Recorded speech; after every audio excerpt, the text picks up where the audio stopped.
At the point of writing this, I am 28 years old and 4 days into a 14-day family and extended family holiday to celebrate my engagement and also my aunt's 50th birthday. Partners were welcome to come as well. This trip has been in the works since 2022 but was officially booked this year. As soon as I got engaged, I asked my cousin, who is 26 years old, to be my maid of honor. She is kind, caring, dependable, and so much more. We've been consistently close from childhood into adulthood. It was a no-brainer. She had just started seeing someone I hadn't met yet, but I was open to it. Ultimately, who she is with has nothing to do with me. Let's call him A, who is 28 years old. I first met A at my cousin's birthday party in 2022.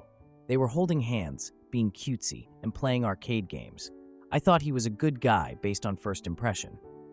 No bad vibes. I'm happy for her because she's never been in a proper relationship before, and this seemed serious. Leaving the event, he got a little bit of road rage at another driver and drove in a crazed manner. I mean, we have all done it. I laughed it off.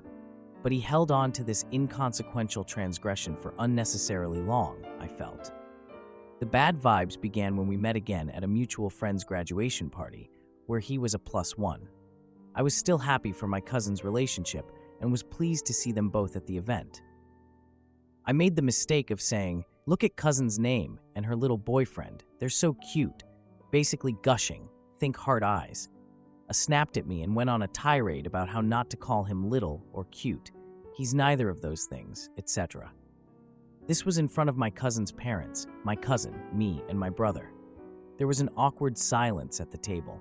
I apologized for offending him and said I meant no harm. I was just happy to see her happy, was all. The negative vibe carried on, and I avoided him for the rest of the evening. I felt so awkward. I wasn't against him at this point. I just understood that my choice of words wasn't how he'd like to be addressed, so I left it at that. Fast forward to 2023. Notting Hill Carnival rolls around.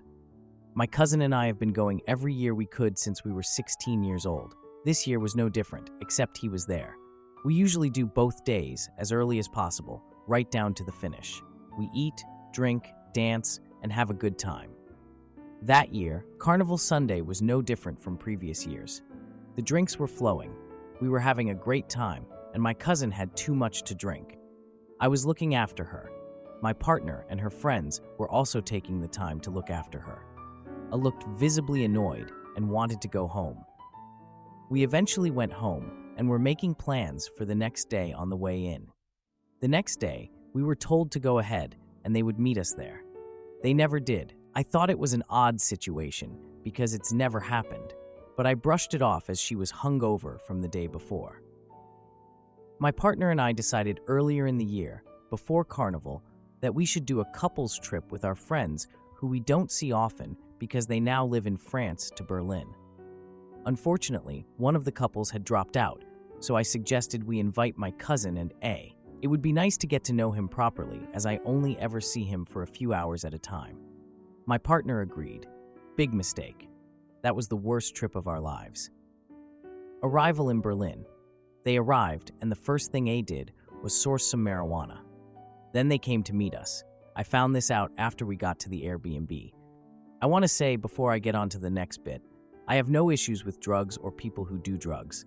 Everything in moderation. When it comes to A, though, I noticed long before that when he doesn't have marijuana readily accessible, he is angry, snappy, and just not pleasant to be around. So I was surprised, but not surprised, that that was the first thing they did. We had lunch and headed to the Airbnb. We were getting unpacked, talking about all the clubs we're going to try to get into, and my cousin and I were showing each other our outfits.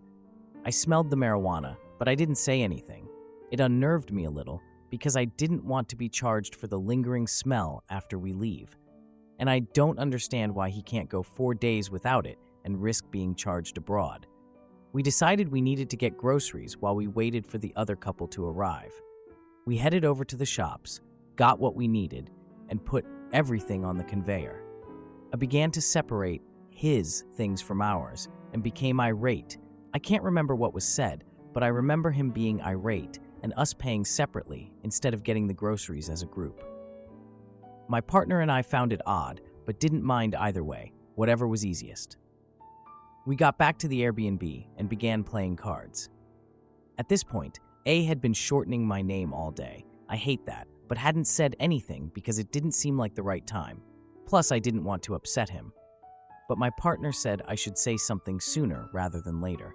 We were sat at the table, relaxed, having a drink, and I said, A, please can you not shorten my name? I don't like it. He said, C, it's just like when you called me little. I didn't like that. Awkward silence ensued. The game stopped, we tidied up awkwardly, and went to bed and told our friends to let us know when they got here. First full day in Berlin. The next day came along. I felt awkward, but we were excited to see our friends and plan a bus tour to see the sights of the city together, all 6 of us.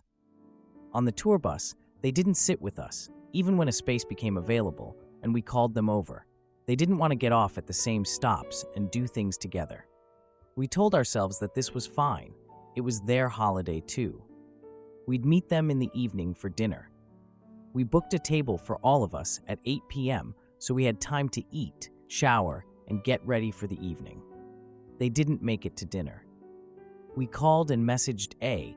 He was the only one of his pair with roaming, but both ignored us, so the 4 of us sat down to eat. When we finished eating, as we were leaving the restaurant at around 10 o'clock, we saw them come around the corner. It turned out that instead of getting the train back, they had walked across the city, so they missed dinner. I didn't question the missed calls or texts. At this point, I felt they were being unfair and rude to the group, but I didn't mention anything. We brushed it off as something silly, because why would anyone walk for 2 hours instead of getting a train knowing they had dinner reservations? They stopped to get something to eat and agreed to meet us back at the Airbnb. In the process of getting ready, given how exclusive some of the clubs were, we made a pact we would try together, but if a couple didn't get in, we would go to the next club and meet after. If you've never been to Berlin, at some clubs they look at you and say yes or no, and that's the answer, it's the experience. We went to the first club, 1 couple got in. My partner, A, and my cousin didn't get in. I said, let's get an Uber to another club. In the background, A began to go off. He was irate, he was shouting at the doorwoman, and the bouncer was inching closer to get involved. He sparked up, and we waited to order an Uber while he calmed down and finished smoking. We got to the next stop. He didn't dance, she danced awkwardly. He stood there and smoked his marijuana, and they left early. Fast forward, the trip ended, and I was left knowing that something was off, and I didn't like how I felt like I had to walk on eggshells around him to keep him happy, but I let it go. It was only a long weekend. 2024 came around, and I was officially inviting the bridal party to this celebration we were doing abroad. I was over Berlin. I was nervous about this new trip, but it was all right. My main concern at this point was how quick he was to anger. Day 1. He was annoyed because he was hungry. Things were tense. He couldn't find a SIM card. He was looking for a number for a dealer. It was like because he couldn't get his marijuana, he was irate. He was constantly complaining, talking aggressively to my cousin and in general to people around, walking off like he knew where he was going. We headed to a cafe. I don't know what it was that kicked off, but it was a full-blown argument between A and my cousin in front of her parents, my mom, and my cousin. So much so that he got up and walked away. I stayed out of it and showed her around the place. Day 2. He was annoyed because the food wasn't to his taste.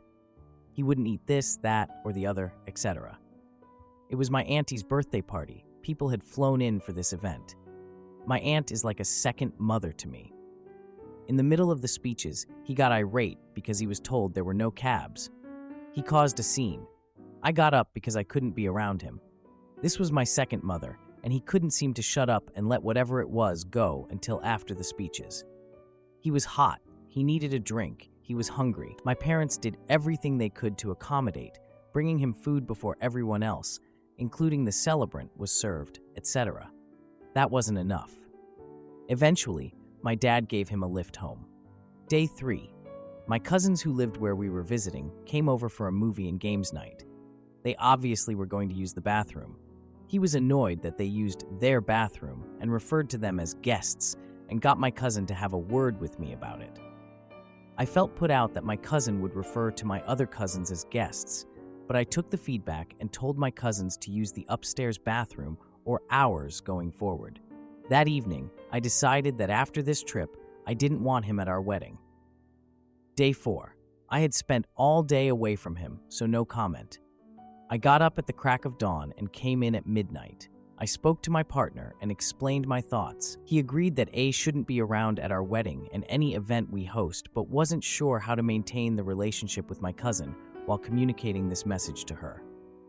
I was concerned that by telling my cousin I didn't want him at our wedding or any future family event I host, I would lose her too. How do I get this message across and keep the relationship with my cousin?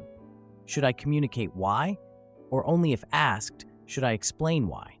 My reasons are that he is rude. He has no respect for people outside of if he wants something or if he wants to make a good first impression. Spend any time with him outside of that, and the mask drops, and it's uncomfortable for everyone around. He has no respect for our family. My family is not the type to tolerate such open drug use. He brings it around my parents' house and my auntie's house.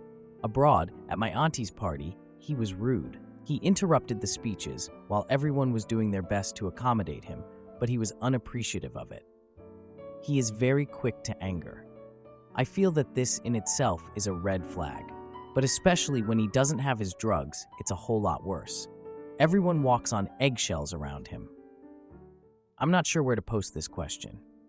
I care more about the relationship than being the antagonist, but I'm concerned I would be the antagonist by essentially uninviting her partner, whom she's been with for a couple of years now. Now for a few comments before the update. Comment 1. The short answer is that you likely don't. Your cousin is in a hurtful relationship. If he is that quick to anger to that point in front of all of you, imagine what he is like with your cousin behind closed doors. The only way you can handle this is to disinvite him. Have a very private conversation with your cousin explaining why this is happening before you disinvite him, being clear that you love her and she is more than welcome, but he is not. Then it's up to her to decide what is more important. At least initially, she is going to choose him, and that means she will not be around either. Maybe one day she leaves him, maybe not. Maybe it's soon, or maybe it's many years down the road. But all you can do is explain why he isn't invited. Leave it up to her to make her choice and support her whenever she needs it. Comment 2. Bluntly. You do it bluntly, to your cousin, in private.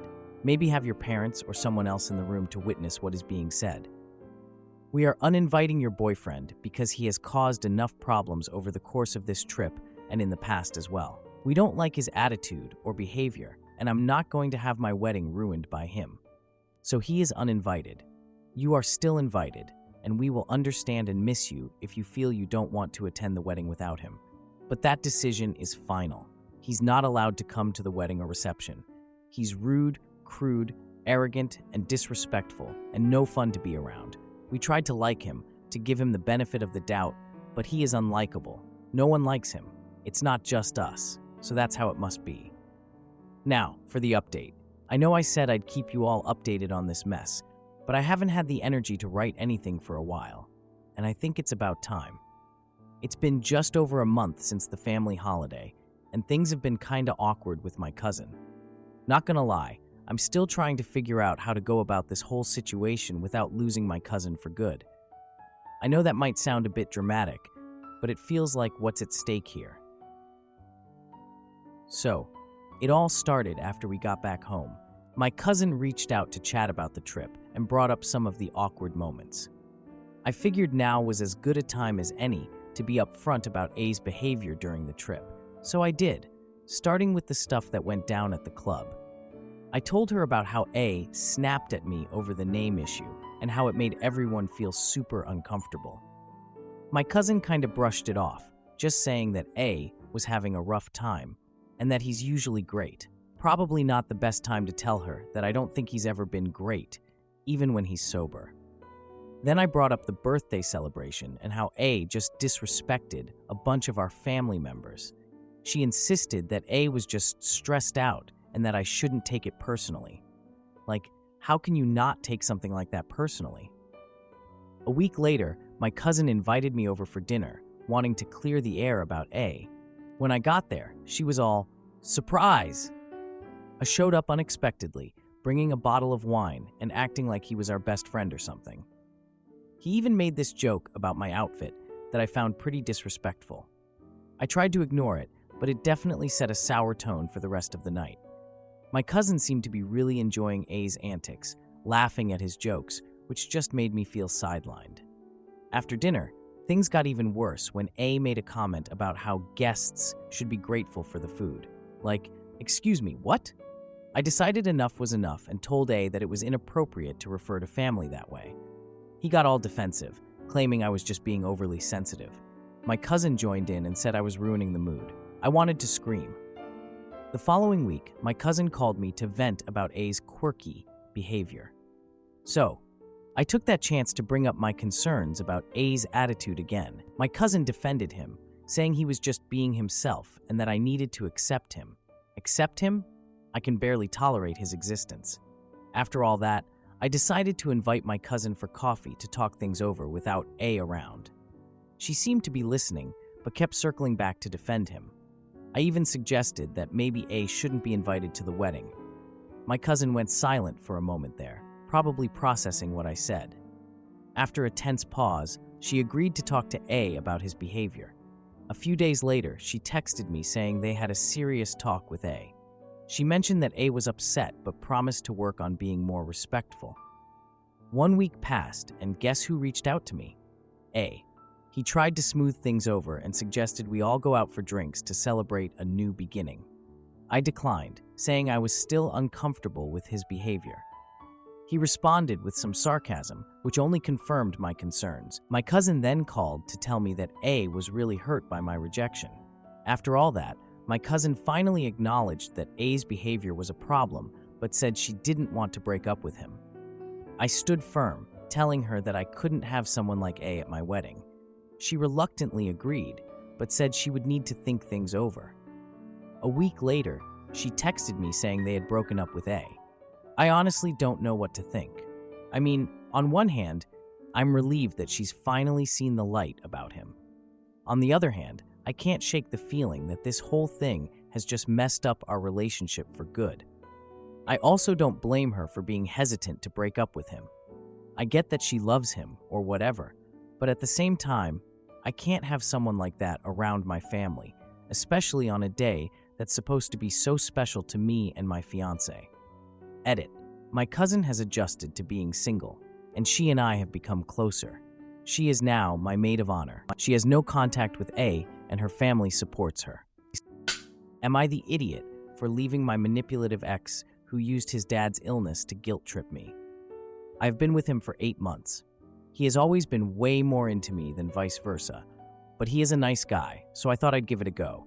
He's extremely clingy and was saying he loved me within a month, talking about marriage within 2. It kind of freaked me out, to be honest. He's a lovely guy, generous and caring, but he's just not my type at all. The clinginess got too much, and he wanted me to spend all my time with him. When I wouldn't, he'd act like a 5-year-old, saying he's going out tonight, trying to make me jealous, which I didn't care one bit if he went out. Even if I was just hanging out with a friend instead, he'd get upset. All this, along with the constant calls and messages, annoyed me, plus what I see as compatibility issues, so I tried to break up with him a few months ago. He refused to accept it, begging me for another chance. And I stupidly said okay. Since then, he's just gotten worse. His father has cancer, and he's always using it as an excuse for his immature or clingy behavior. I won't go into all of the examples, but at the end of the day, I'm just not into him enough. I told him that I don't think we are right for one another and that it's making me distant, which makes him cling harder. I haven't seen him in a few weeks. I told him I needed space. He threatened to harm himself if I didn't come over a few weeks ago. I called him out on the emotional blackmail, and he said he's just saying how he feels, he needs me right now, etc. He started seeing a counselor at my encouragement, and he thinks it'll fix all our issues. I told him it won't because it's, at its center, a compatibility problem. Every time I try to end it for good, he cries about his dad's cancer. I understand it's hard, but as I told him, it shouldn't mean I have to stay in a relationship I'm not happy in. He just will not accept that I'm not happy and thinks if he changes, it'll fix everything. Every time we talk, which is hardly lately, he just cries. I'm so done with this relationship. But I do care about him, and he keeps guilt-tripping me with the cancer thing and how he can't take being hurt again. The thing is, though, I'm hurting him more by delaying it. I've told him this, and he just won't accept it. I didn't talk to him all weekend, and he texted me Saturday that he was in the hospital for chest pain. Nothing serious. Yet another example of him trying to keep me by guilting me. How do I end this for good? Please help. I'm so unhappy. I just want my peace and to be single again. Now for a few comments before the update. Comment 1. Honestly, it sounds like you need to just do the hardest thing, which is tell him you don't want to be together and then block him. You obviously have a lot of empathy for him, but he clearly doesn't have any for you. You also aren't responsible for his actions, many of which sound manipulative. It sounds as though there's no chance he's willing to take this like an adult, so you just have to take charge here. Sorry, it's a rough situation, but think of it as good practice in putting your feelings first. Comment 2. You do not need his permission, acceptance, or agreement to break up. You can break up with someone for any reason or for no reason at all. Tell him that it's over. If he threatens to self-harm, call emergency services and tell them where he is, then walk away. Block him on every medium he could use to get hold of you. Stop telling yourself that his sadness is more important than you getting to live a life that makes you happy. Now, for the update. I'm finally free from my clingy ex, but he just had to make it all about him. Ugh. It's been a few months since my last update. I finally got the guts to end the relationship. This time, for real. I had tried before, but we both know how that went. I figured it was best to break up at his apartment, since that was where we last had a serious conversation. I went on a Wednesday evening because he was with his dad at the hospital. I showed up, trying to be as quiet as possible so he wouldn't know I was there. I packed my stuff as fast as I could. I was about to leave when I noticed a text from his dad's phone on the counter that said, "I can't believe you're leaving me." I sent him a text saying we needed to talk when he got home. He came home later that night, visibly upset from his dad's ongoing treatment. Of course, the first thing he noticed was my packed bags, and he started to panic. He asked if I was leaving because of him, claiming he was trying to improve. I told him I needed to focus on my own mental health, but he got defensive. He started listing all the things he had done differently, like going to counseling sessions. He even mentioned how he had joined a support group for people dealing with loved ones' illnesses. After a long discussion, he begged me to stay, saying he would change. I left that night feeling even more guilty, but I knew I had to put myself first. A week after our talk, I went to my friend's birthday party. I tried to enjoy myself and have a good time. At the party, my friend mentioned seeing my ex at a local diner with another woman. I couldn't help myself and went to check it out. When I got there, I saw him laughing and sharing a meal with a woman who looked familiar. As I got closer, I recognized her as his cousin, who had been supportive during his dad's illness. I felt awkward, but stayed to eavesdrop on their conversation from a distance. They were talking about family plans and upcoming holiday gatherings. I felt betrayed, but stayed to listen. On my way out, I bumped into his sister, who was surprised to see me. She said she thought the breakup was temporary and that he was still upset.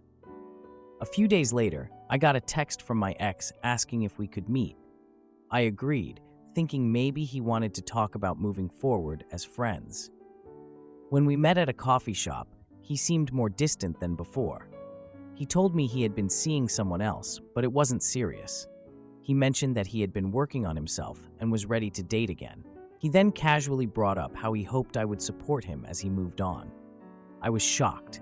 He even had the nerve to say that I had left him, making it sound like it was my fault. After the conversation, I walked away feeling even more betrayed. I decided to block him on all social media. I needed to cut all ties completely. I finally felt free, but I couldn't believe how selfish he had been the whole time. Edit. It turns out he had been texting his dad's phone for months, hoping to make me feel guilty. His dad didn't even know we broke up. His sister had to explain it to him.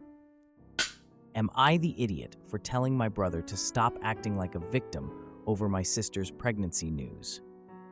I was on the phone with my aunt yesterday when she told me she heard about my sister from my mom and was so excited for her. I paused because I knew my sister didn't want extended family to know yet, as she is still in her first trimester. Then my aunt continued to say, "You're going to be an aunt," confirming that my mom had told her. My sister and I had a tumultuous relationship growing up and have only become close in the last few years. We are still working on our relationship, and she is still working on getting our parents to be more open and respectful towards us, their daughters, because they tend to treat our brother like a prince, and we feel very secondary to him. I accepted this a long time ago and am comfortable with the boundaries and relationship I have with them. But my sister is a beautiful person who wants to put the work in for our family dynamic to improve. I'm indifferent at this point in life, but it's important to her, so I back her up when needed. I don't know what to do with the information. I don't want to stir the pot. I don't want to be disloyal to my sister, and I don't want to scold my mom. I know that I can't achieve all three of these. If my sister finds out my mom spilled the beans, she doesn't have a way of knowing I knew, but it doesn't sit right with me to withhold the information. I haven't been the most honest person or treated my family very well in the past, and so I feel put in a difficult situation. My instinct is to ask my mom if my sister said it would be okay to tell family, but if she says no, then I feel like I should tell my mom that she really should tell my sister that she let it slip. I've backed up my sister a lot recently, so if my mom knows I know, she will likely assume I will tell my sister. I'm looking for outside perspectives and advice on how to proceed. Thanks in advance. Now for an update. I called my sister and asked her if she gave our parents the okay to tell family. She did. My mom is so excited to be a grandmother for the first time and asked if she could tell. My sister is not close with any of our extended family and was okay with it. I should have assumed better of my mom. She's really been trying and has been so respectful of boundaries. I was just so anxious about navigating the situation. Thanks to those who commented and gave me more pieces to consider. It was really helpful. Now, for a few comments before the update. Comment 1. Thank you so much. Your comment gave the clarity and courage I needed to call my sister and directly ask her if she gave the go-ahead. My mom had contacted her and asked if she could tell family now. I explained my conversation with our aunt, and she told me our aunt had already texted her congratulations at that point. My sister appreciated me looking out for her, and there are no hard feelings to be found. Thanks again. Comment 2. You should tell your sister, since it's her situation, and let her handle it. You say you're trying to build your relationship while your mom violated her trust. I wouldn't trust her to tell the truth when she's shown she can't hold water. Imagine wanting to get through the first trimester and share your good news with family, and your mom took that from her. Now for the update. It's been almost 2 days since I last posted about my sister's pregnancy news. I got a call from my sister asking to meet up for lunch. We agreed to meet at a small Italian restaurant that opened recently.